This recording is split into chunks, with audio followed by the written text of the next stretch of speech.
your story as an entrepreneur starts from a place of wanting to be an entrepreneur, right? And doing it in an area where you have some expertise, some academic expertise. And then I heard you kind of layer in this serendipity, right? Right place, right time on this technology. I think that's really fascinating. We have so many of our listeners and people we talk to who are just, like, how do I get started as an entrepreneur? And a lot of people start from the problem they want to solve. And what I heard you say is, I started from wanting to be an entrepreneur, Yeah.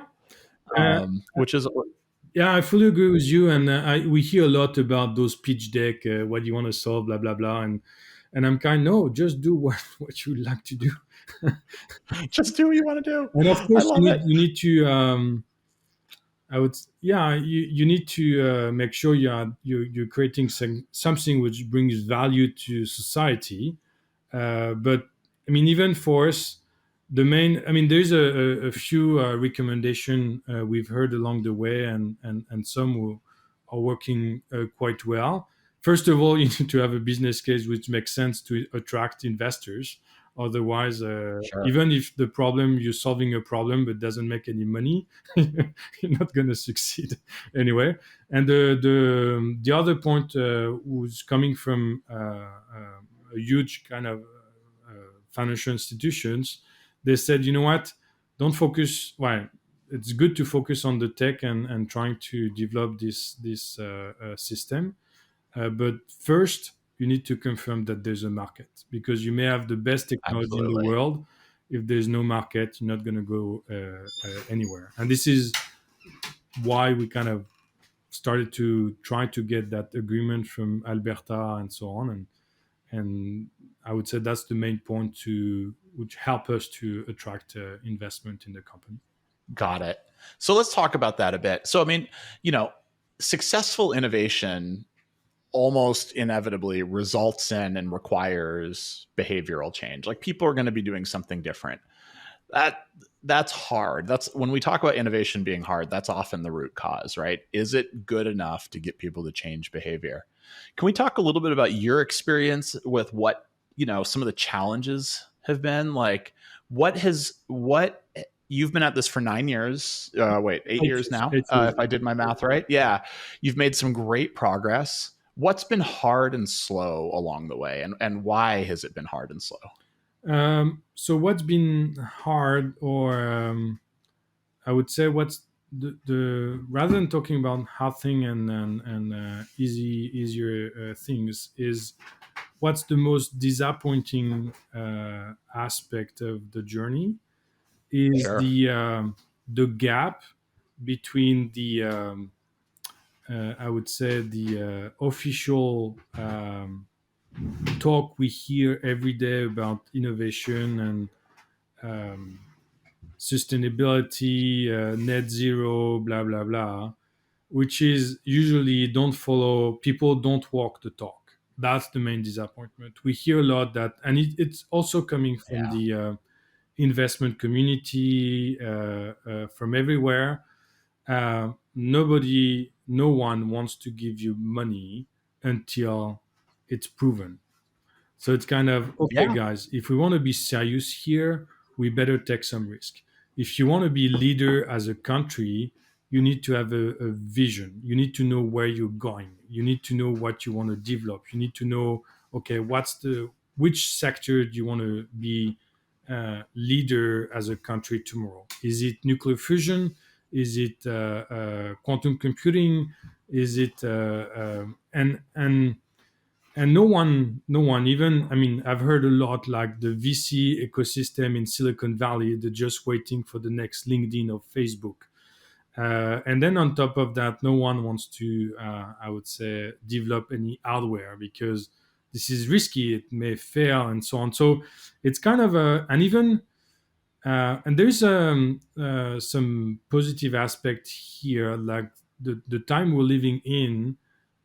We have at least some examples.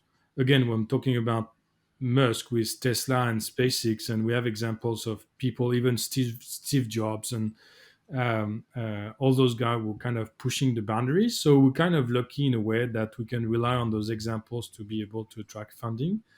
And the other positive aspect is that people sometimes complain there's like every year there is more or rich people than the year before. This is actually a good news. It's actually, People who can afford discretionary yeah, investments outcome. definitely. I think that's right. Obviously I think there's some societal implications maybe we'll come to, but you are right. Like, disposable wealth is investable wealth. Now, I will say, you are hitting on something though that we talk about with founders all the time, and I think is really important, right?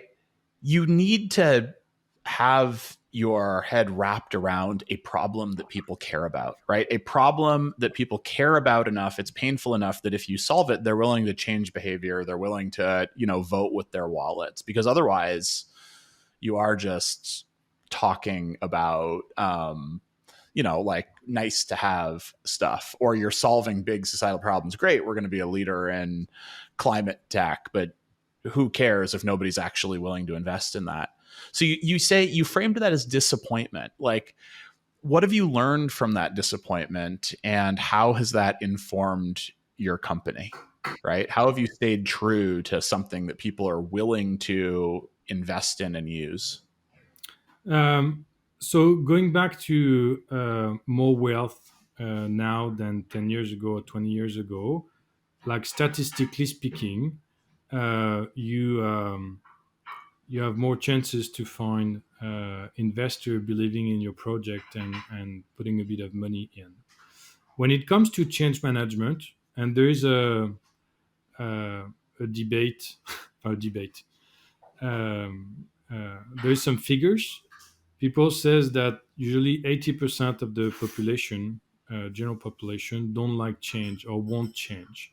And then 20% are kind of front runners and will look at the glass half full rather than half empty.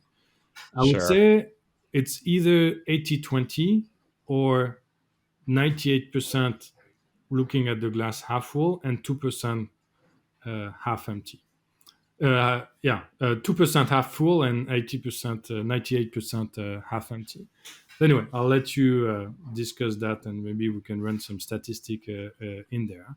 Anyway, I think it matches with my observations, I think, for sure. yeah, and so to the disappointment is that part of the 80% or 98%, they're trying to convince themselves that they look at the glass half full, where in fact they look at the glass half empty all the time. So this is where it's kind of difficult. The To pass and that valley of death we hear all the time, it's literally something I didn't know before I started my entrepreneurial journey, and I was hearing in the background all that nice things and voices about, no, yeah, we want to address climate change, and we are leaders in innovation, there is lots of money allocated to innovation. This is bullshit. There's no money. Like, there's just like it's yeah, you need to be, it's hard, and to make it appealing, you must, perseverance is key, and Mhm. you need to be 200% convinced, but you should not lie to yourself as well. You need to making sure that you have a strong business case. And in our side, we went several times up to a point, like after intense due diligence, where people at the end, they're just lacking courage to sign you a check. The feedback you receive is that great IP, great strategy, great team, everything's great, but no, I'm scared. And so you have to find, yeah, people who have the courage and the wealth to support that type of project. And then we're going through all the I would say, um, not greedy, but all the drawbacks of any human beings, or poor quality. Anyway, then through that journey, we face poor behaviors every day. Maybe because of the size of the project we're doing and the amount of money it's attracting. I don't know how many times we've been facing scammers, losers. It's just like People are gonna people.